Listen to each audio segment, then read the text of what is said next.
Welcome to the next episode of IICIE Insights. This is a very interesting episode because it's all about innovation, a subject near and dear to myself, which you see in this picture behind me. This is all about innovation itself. So that's why I'm so excited about this. And the other reason is I've got a great guest, Alvaro Perez. He has just written a new book on innovation, which is a very interesting book. But before I go to the book, I'll let Alvaro introduce himself. Hello, Alvaro. Hello, AJ. How are you? Good morning here from lovely Mexico City. And thank you very much for your time, for inviting me to your wonderful channel. I hope you're going to have a great chat today. Just a very few words about me. I live in Mexico City. I have lived here for the past 5 years, but I'm originally from Spain, Europe. I have lived in many countries, actually. I'm trying to move to Canada now. I got a permanent residence last year, but now with this coronavirus stuff, it's getting a bit difficult to move in general between countries. But if I manage to move to Canada, it's going to be my sixth country. I've lived already in the UK, in the United Kingdom, in France, in Italy, in Spain, in Mexico, and hopefully very soon in Canada. I have a background in computer science, so I started my career as a software developer. Then I got a little bit bored about coding very early in my career, so I did an MBA in a French school. It's actually the oldest business school in the world. It's called the IICIE in Paris, and from that I switched a little bit my career to more managerial stuff. And very early, I started working with research centers and getting into the innovation in many different aspects of innovation. I did sales, I did project management, I did strategy, and I've worked from research centers to private companies, huge companies, very small companies. I have a very diverse background, but the common element of all that was innovation always, and I've always been interested in innovation and what drives human beings to innovate and how our techniques. Is something like this is this myth that you need to be like a genius or you need to be a strange person to innovate. It's actually very mechanical. It's something that you can learn to do. It's something that you can implement in your company very easily. And that was one of the reasons as well that drove me to write that book that you mentioned before. Yeah. So that's me. Technical background, more managerial, Spanish, trying to move to Canada. I like sports in general. I'm a sort of a Toronto Maple Leafs fan even before moving to Toronto, but I had been watching ice hockey since I was a child because I think the video games drive your hobbies a little bit. So when I was a child, I play a lot of American sports, like even in the real life. We went to the beach. I come from La Coruña, it's in front of the sea in the northern Spain, and we would used to play American football with my friends. We try a sort of ice hockey as well because we didn't have an ice rink, of course, there. So we did some skateboarding and stuff like that. And I play music as well. I will show you, but I don't want to move my camera, but I have some instruments here around. I have a bass guitar, electrical guitar, and reading, of course. Those are my main hobbies. So thank you again for inviting me. Wow, so that's a really impressive resume. And it's so diverse. I think that's what drove you to innovation. So those experiences, the diversity of location, of knowledge, of various hobbies, I think that's what innovation is all about, right? So let's talk about that. And before we do that, welcome to Canada in advance. I'm hoping to meet you when you come over very soon. Thank you very much. Your book is titled What We Talk About When We Talk About Innovation. So tell me, what is innovation? Innovation is a process for which the human beings try to do the same stuff that they have done before in a different, more efficient way. So when people talk about technology innovation, they always tend to think about very sophisticated things like blockchain, IoT, which are the technologies that are discussed in the book because they are the status of the art, let's say. But innovation is something very simple. It can be something very simple because innovation is just trying to push yourself to do new things in a different manner, in a manner that helps you do it better and helps you do it more efficiently.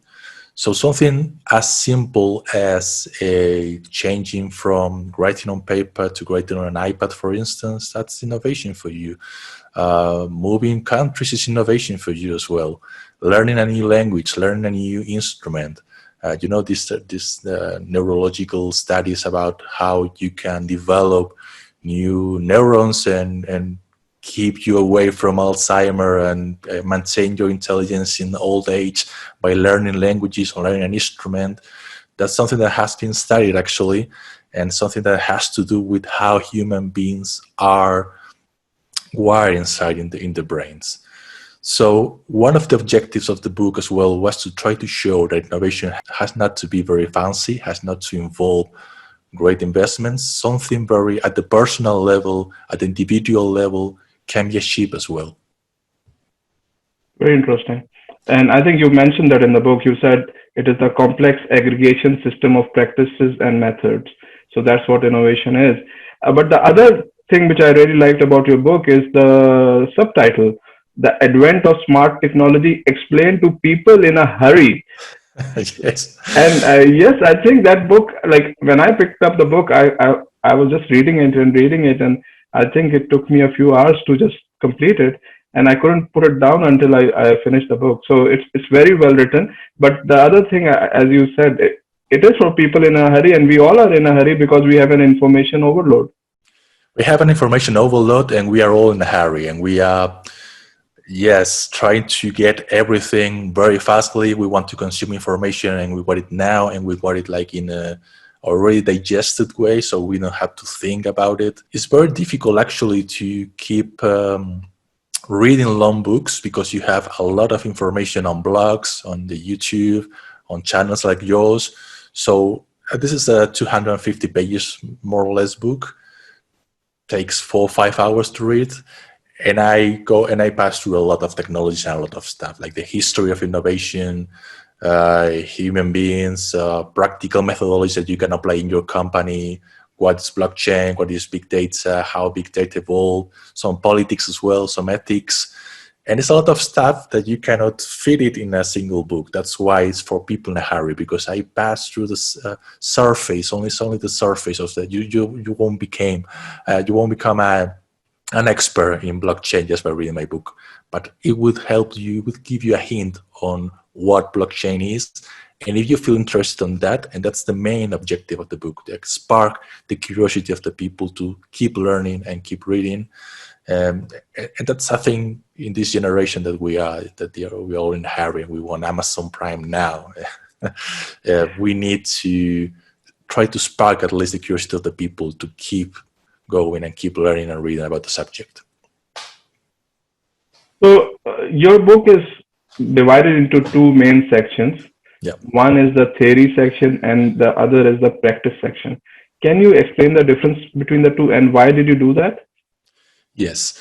So the practice section I call as well the boring section, and that's the more practical hands-off stuff. So, and that's where I put it in second place. In the first place is the theory section, which is like the more fun. It starts with some history, and people usually love history and how the human beings have developed from the invention of the fire, or discovery of the fire, the invention of the wheel, and how has the history evolved to bring us to the 21st century and this industry 4.0 and 3 industrial revolutions.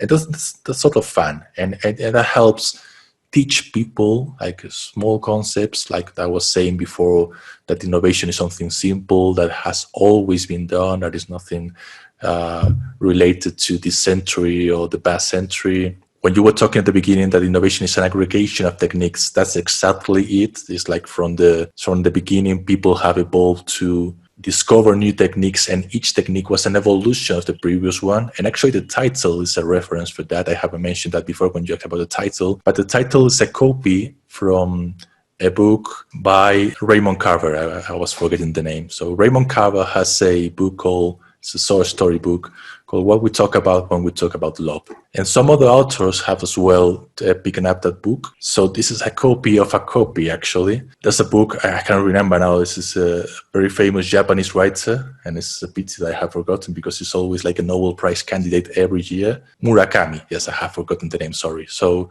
Murakami copied from Raymond Carver as well, and he has a book called What We Talk About When We Talk About Running, because he's a runner and he wrote a book about his life. So actually the book as well is like a reference to that. Raymond Carver invented the book, a title, that probably was not the first person to invent that name.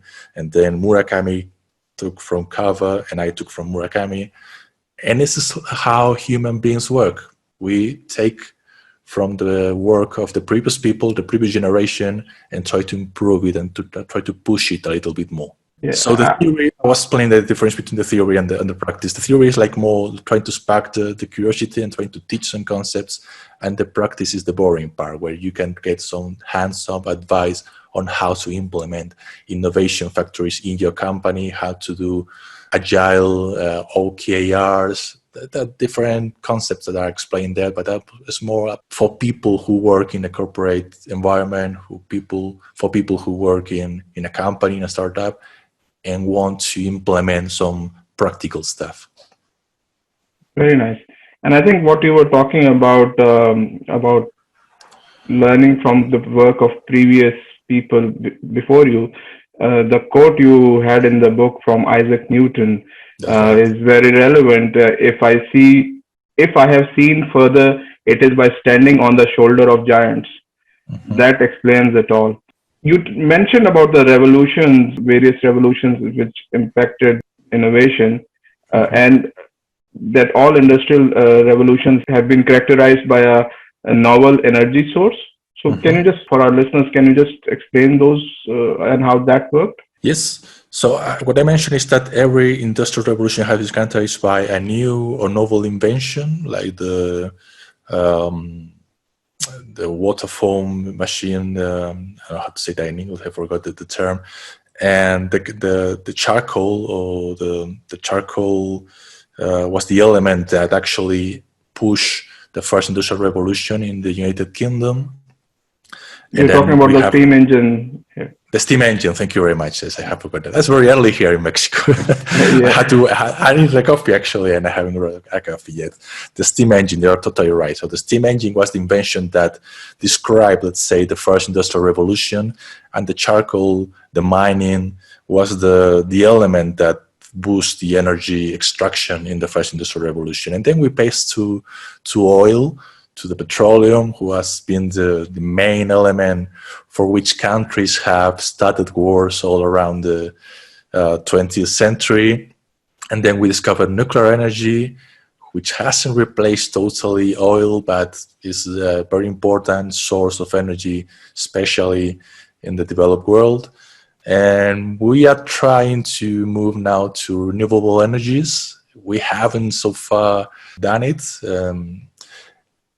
And let's hope that we do it actually. And I mentioned that in the book, and that's one of the reasons why it's not clear for us whether we are in the third or the fourth revolution, because the third and fourth revolution mixes. The invention will be computing and the internet from one side. So if you divide the Moore's law, computing in general in one side, and what internet has brought to computing, like IoT, big data, etc. If you divide those different layers, and on the energy side you divide the nuclear energy and the renewables, we can have two different industrial revolutions. And we can say that we are entering a fourth industrial revolution that will be characterized by internet and the different technologies like IoT that brought in the internet. And if we manage to pass from the fossil fuel energy consumption to renewables energy, then we will be in a, let's say, different world. Right. And I think lately there's this quote, I don't remember by whom, but they say data is the new oil. Yes. So right now we're in the age of digitization, and Yes. that's definitely had a great impact on innovation. That's How do you see definitely. that? In your book, you've gone into great details on that. So I explain, and usually when I give talks as well, because I like to give talks, I start by explaining what digitization is. And digitization is just simply passing from an analog storage from a digital storage, let's say, to convert an analog signal to a digital one, and eventually to pass that through bits, ones and zeros, which is the only language that machines understand. And that simple thing, just passing from a analog signal to a digital signal, has allowed us to do a lot of things, which started already in the past century with computing. Like computing can do things more faster and without errors, without mistakes that we cannot do.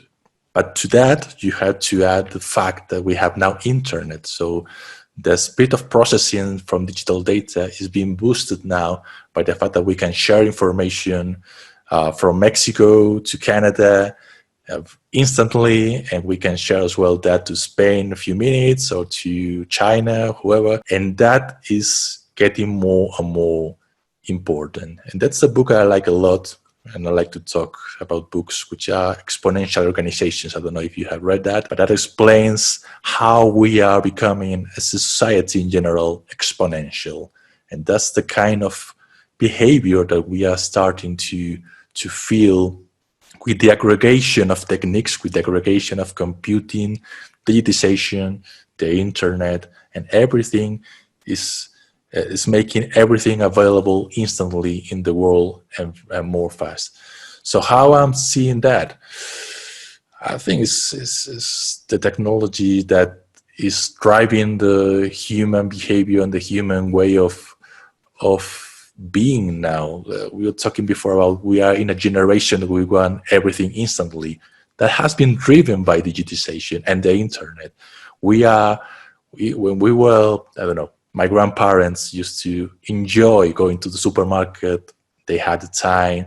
They bought the tomatoes.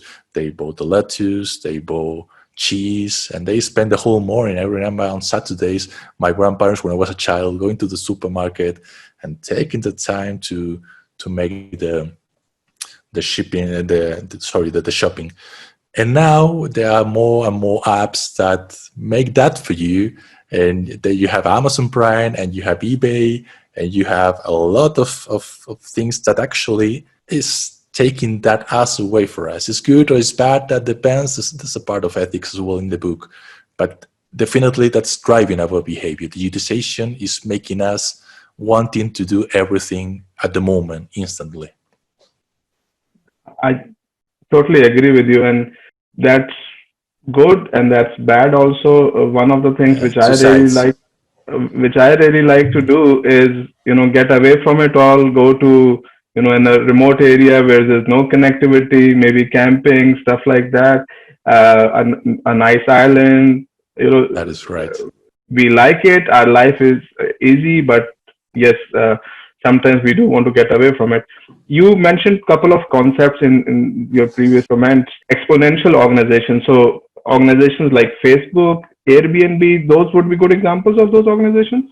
Yes, they are. So an exponential organization is, by definition, an organization that has reached a number of users or income or market value very rapidly.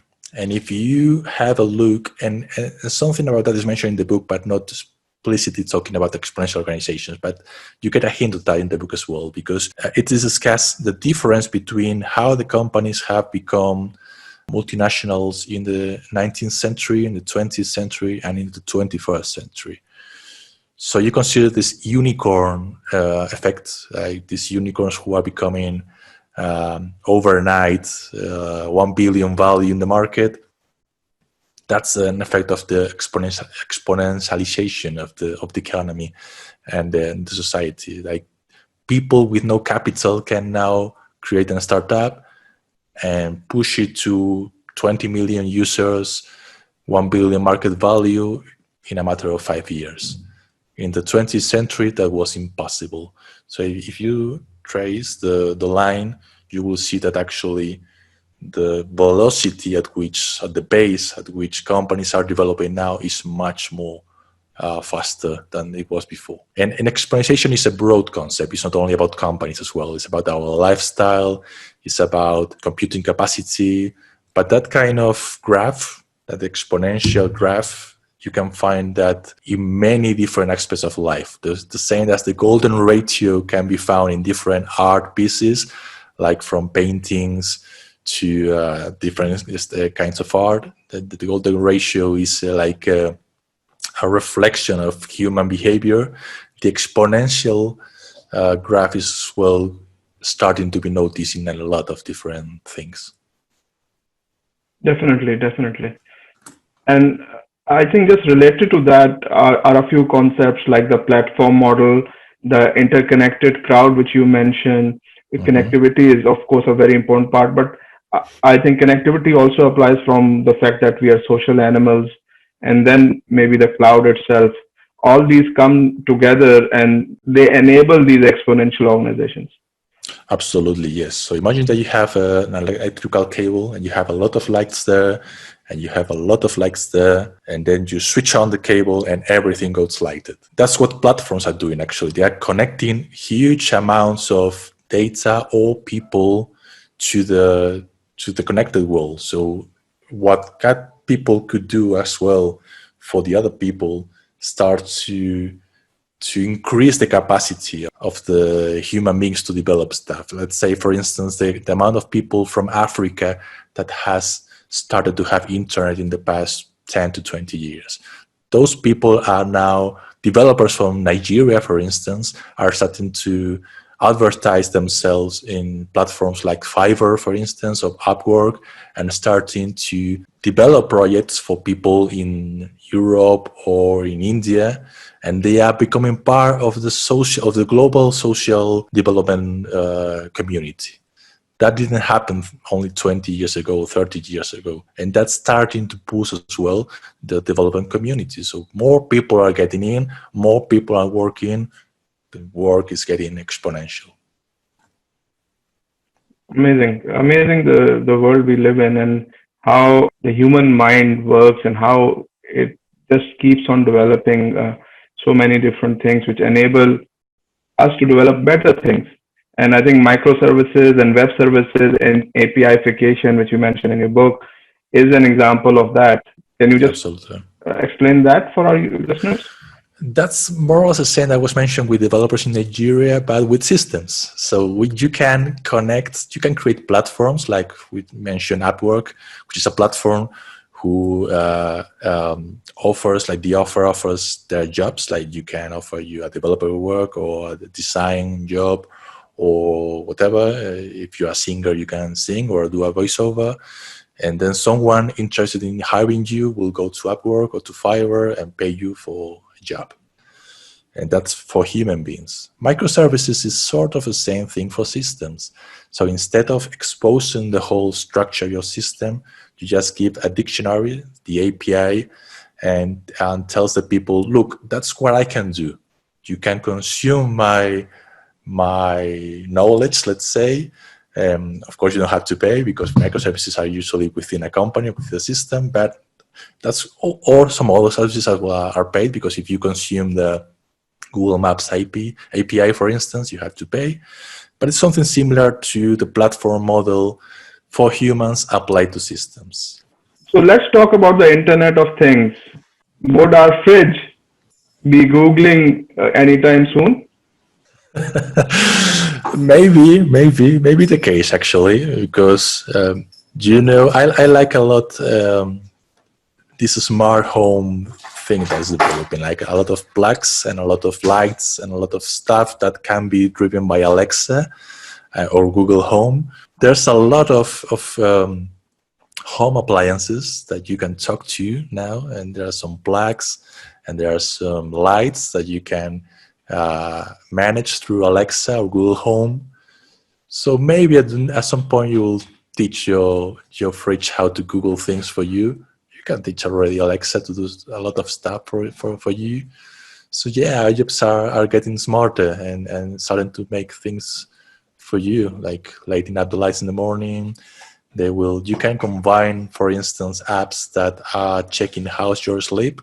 So when it's the precise moment for you to wake up, they will know, and then you can combine that and try to dim the lights, or try to push the lights in the room brighter, so you can have a sort of dawn in your own room. There's sort of very interesting stuff that we are starting to do, and we will manage to do with objects in the near future. And that's all about machine to machine computing at the end of the day. And I believe in the healthcare sector, there's a lot of impact of that, especially as we deal with COVID-19. Yes, it is. Actually, tomorrow I'm giving a talk for Bayern, the pharma company here in Mexico, and it's all about pharma and health and some agriculture as well. And we were going to be discussing a lot about telehealth, which is the concept discussed in the book, and it's something that has been very important during this coronavirus crisis. And I'm bringing the case of health system in Spain. I don't know how the health system works in Canada, but in Spain, it's public. It's not like in the US, but it's divided between regions. So in the US, you have like the health system in New York, and it's different from California. We had the same in Spain. So it's a regional system, but it's all universal healthcare and public. So my region's health system developed like many years ago, and I was part of that development, a system that can fetch data from different databases, so analytics, UR, etc. And so they managed to know from a person, from a security number person, everything that they need to know. So they have managed to introduce telehealth during this coronavirus. So people aren't going anymore to the hospital unless they are very ill, of course. But for example, diabetic patients, they're not going to the hospital anymore. They are just giving calls or doing video conference from home. And the doctors from home, they can access the system and check everything that's going on. Even if they have like an insulin pump from Medtronic or whoever, they can access that data from the internet too. So they are usually doing like phone calls or small video conferences, and one-to-one person, face-to-face necessity has been eliminated. Of course, we can discuss about the human touch and how humans are social animals, but from the medicine perspective, we are going to go in the next years to a more, let's say, video conference, remote care. And I think COVID-19 has accelerated many other things in our society, such as work from home, and which probably leads to more technology in smart cities. You did mention one thing in your book, which is planning should have the human touch and should not be the technologist's invisible hand only. That's correct. I think that's very important. I think you have thought very well your questions, because every question leads to the next one. So that's very good, actually. So yes, we were talking about the human touch in medicine, and we have to talk about the human touch in many other aspects. And I discussed that talking about a Korean city called Songdo, very close to Seoul, which was the first smart city that was designed from scratch. And one of the problems that city has had is that they lack any human touch, because it's been designed for the good of the people without the imperfections that make cities like, I don't know, I live in Paris. I love very much Paris, but it was a very imperfect city. It has a lot of dirt, rats, the underground was not working always. So that kind of imperfections make the city fun to live in. And we have to take care about the human touch, because at the end of the day, we are humans. And you were mentioning before that you enjoy having some time to be alone and go away and just think about stuff without being with people. We need that because we are humans. And even if we have changed a lot in the past 30, 40 years or 2 centuries, we are going to stay humans for forever, probably forever. So we have to keep that in mind when we design our systems. Yeah, definitely. And another thing I really enjoy right now is driving from one place to another. Mm. but without the GPS, without any navigation, and getting lost and ending up in somewhere very beautiful. So, with the connected and autonomous vehicles coming in, I think that's another thing that might be lost. Yes, absolutely, yes. Yeah, I think, I don't know if we are going to become at some point some kind of neo-Luddites, like this kind of people who hate technology. I don't think so. I'm a technology fan. But yeah, it's something that you have to keep in mind. Have you seen on Netflix this series about the Unabomber? Unabomber? No, actually, I haven't. It's a terrorist. I cannot remember. I think it's American. I'm not sure if it has a Russian background because it has a Russian name, but I don't. I think it was in America, and it was a guy who, in the 80s and 90s, dropped bombs because he was protesting about technology. He was a very, very smart guy, very intelligent guy, and he was a terrorist, but at some point you feel some sympathy for him during the series because you feel that what he's telling is true, that we are becoming like robots, trapped by technology, trapped by our mobile phone, that we are every day like looking WhatsApp, and we cannot live without the mobile phones. And he was pushing, he wrote a manifesto, who is actually available online. You can go and search for Unabomber manifesto and you can read it, and it's very well written, by the way. And he was protesting against that. And yeah, I mean, I think it's a bit too radical to think that we can live without technology. And he was living in the woods with no electricity, no nothing. And that's maybe too radical. But we have to be conscious about what technology is doing to us. There's a very small part in the book where I discuss that as well, the way we teach kids, and we give iPads and phones to kids who are 7 years old. Maybe that's wrong. Maybe that's not the way to educate our kids, and we have to be careful about that. Definitely, definitely. And I think I really like the way you put innovation and talk about human touch, because ultimately it's about adding value to human life. And even Absolutely. when you say becoming a robot, you give some examples of cyborgs, and you talk about how adding technology to human life actually enables better living standards. I think you gave an example of a company in Spain which started in 2010 with two gentlemen. I don't remember the name, but Yes. they had embedded technology in them. Yes, I talk about the case of Neil Harbison, who is he's half Irish, half Spanish, but lives in New York. While I was here in Mexico City, I organized a TEDx talk, an event in 2016, and I invite him, and he gave an amazing talk actually. And it was not the first talk that he gave for TED. Actually, he gave an official TED talk in 2015, I think. They are all available on the TED website. And you can check as well the TEDx from Mexico City in 2016, which I organized. And it's the guy, he's colorblind. He can only see totally colorblind. So here there are people who are colorblind and cannot distinguish between green or red, for instance. He's fully colorblind. That means that he can only see black and white, like monochrome and gray, of course. So what he does is to hear color. And the way he does that is he has an antenna attached to a bone school. Actually, he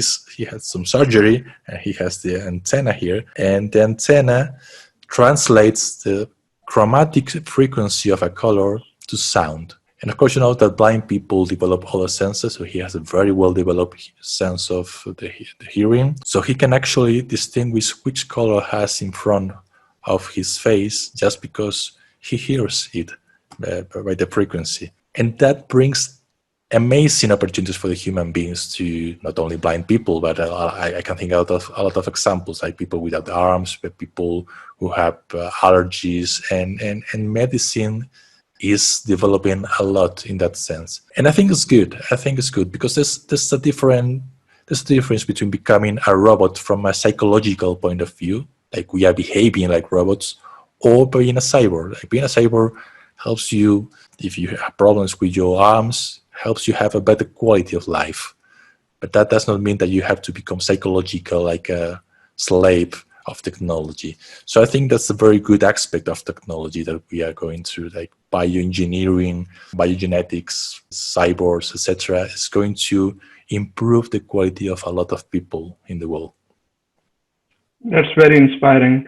And I think at the end of the day, that's what innovation is all about, how it can better human life.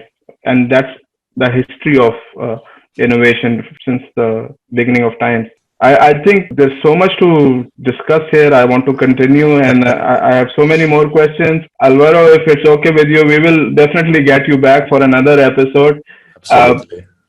before we go, your book is available on Amazon, correct? It is. Actually, it's available in Spanish or in English. So the title is the same, just translated. What we talk about when we talk about innovation. If you translate that into Spanish, if you're a Spanish speaker, you will get it as well. The different covers actually, because the English cover is sort of gray and blue and has like a hand with a bulb. And this is the Spanish version of the cover, which has some leaves, like going from red to green. But yeah, you just type my name on Amazon and you get it. That's amazing. I do emphasize that this is a great book. All our listeners should read it. It's a very easy read. Usually books on innovation are very technical. It's a very easy read. And Alvaro, thank you so much today for giving us this knowledge and giving us these insights, which are totally awesome. And I hope to see you in Canada very soon for a face-to-face interaction. Absolutely, we will do that. Thank you very much for your time. Thank you very much for inviting me to your channel. I enjoyed the experience a lot. I hope this is not going to be the last one. And I hope the next one maybe is going to be in person. Definitely. Thank you so much. Thank you very much. Have a good day.